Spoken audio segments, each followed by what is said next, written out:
A lot of stuff happens that the news won't tell you. A lot of stuff happens that the news won't tell you. A lot of stuff happens that the news won't tell you. Peace, family.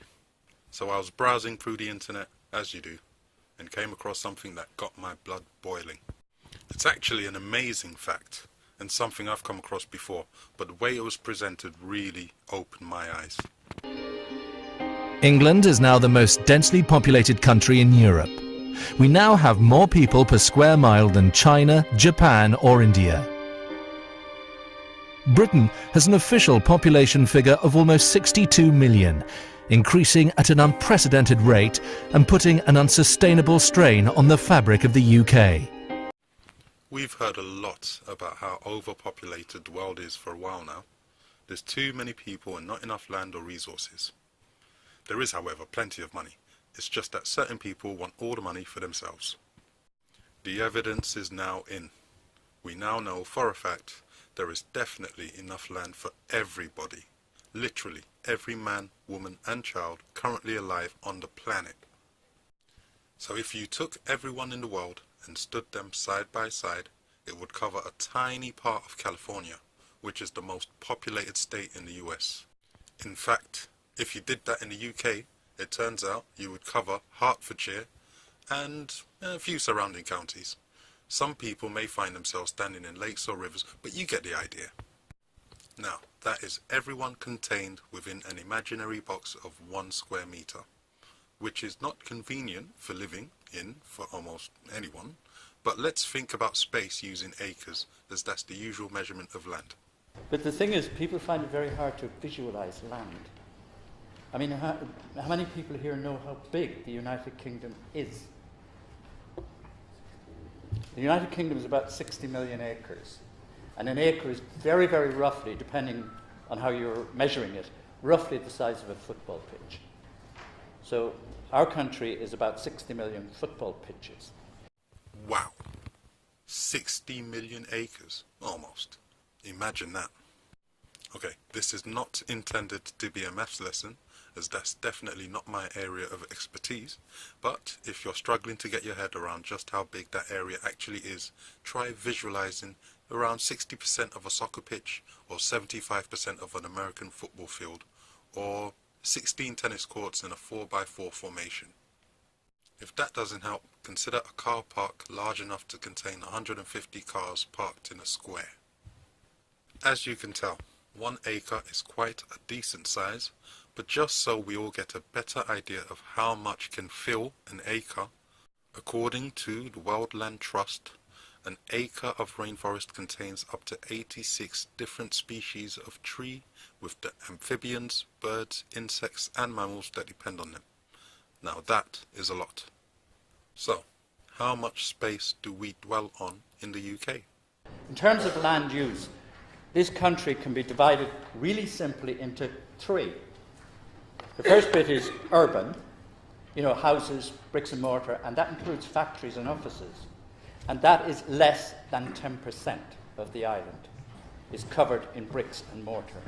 Anyway, the urban one is the big surprise, because that means that 90% of the country is something else. I don't know about you, but I'm definitely surprised. Well, if there is so much space for people, why do we insist on cramming people into sometimes cramped spaces on top of each other?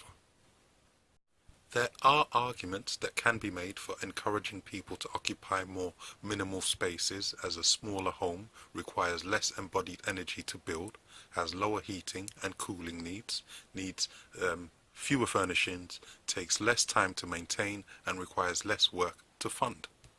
In terms of carbon emissions, small is beautiful, but how small is too small, and how much space is enough? So, what about the rest of UK land? And about 20%, the figures are approximations, I'm sorry about that, but about 20% of the country is mountains, bogs, moors, roads.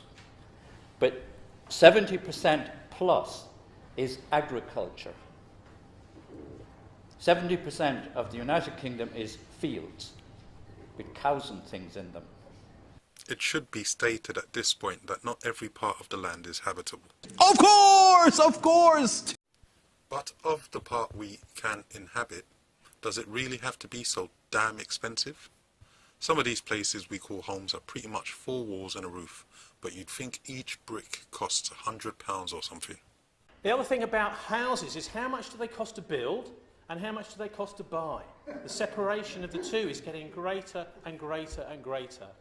And so we're being excluded from the idea of... I mean, how much does it cost to build a semi-detached house? Something like probably £70,000, £80,000 in terms of materials and man hours, woman hours, whatever, to build it. It costs something like that. But to buy it in London now, well, it's, you know, we're getting into a fancy land, and at some point, that bubble is going to reset. It's got to reset. We can't carry on like this forever with these artificially high house prices. We have to agree. The price of buying or renting is not getting out of hand, it already is. With wages barely increasing at the same rate as costs of everyday life, being able to afford a roof over your head has become a real toll for many, which has been a huge factor in recent political events in the UK. The purpose of this video was to highlight what an interesting fact everyone in the world being able to fit inside California or just over Hertfordshire is. But the beauty of the information revolution we have been experiencing got me digging a little deeper and questioning a few established practices like land ownership. I'm going to end this video with a quote I hope will get you thinking a little more into the subject of land use and ownership, and perhaps doing some research of your own. What I want to talk about is who owns Britain, who cares? Does ownership matter? And what is the key factor regarding the use of land that is so desirable? Because I feel that if we could be sure as to why land ownership is important and matters to us, we're in a better position to think of new ways around problems that we perceive to be inherent in it. I highly recommend you watch the full-length video. Link is in the description box below, along with links to related individuals and their websites. Thanks for watching another episode of ODTV, Online Dialogue Television. One love. This is something that is not like a car or a wheel or something that you produce yourself. This is something which we have to hold in trust. So that's the key thing, I think, in understanding anything to do with land rights and ownership is we don't own land. Land is not property like anything else. We have to share it if we're going to survive as a species, which, you know, looking at the situation now, God knows whether we will or not.